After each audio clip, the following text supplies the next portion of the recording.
Payday 2 crashing the desktop? Here's 3 fixes to fix it fast. Open up your Steam library, right-click Payday 2, hit Manage, browse local files. First off, back up your mods folder if you have mods, and then delete it. Same thing in Assets. You might have a folder called mod_override. You'll want to copy that, back it up, and delete that too. If you have HoxHUD, delete the hoxhud.dll and the hoxhud folder. The file name might vary by the mod version though. After removing any mods, try launching the game and testing. If that didn't work, try verifying your game files.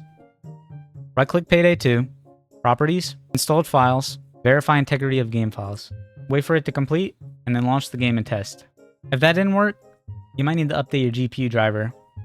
Go to the NVIDIA or AMD site and download the latest driver for your GPU. I'll leave the link in the description for both NVIDIA and AMD. Just download it and update.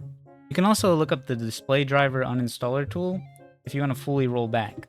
That'll clean everything out. Afterwards, reboot, launch the game. Just a note, clean installing will wipe your GPU settings. Note your preferences first. Check and make sure you can get past the main menu and launch into a heist. If it still didn't work, check the crash.txt. Press Windows R. In this box, type %localappdata%. Enter. Scroll down to Payday 2, and the crash log will be in here. Leave a comment letting me know if I fixed it, or paste your crash error and I'll try and help you out.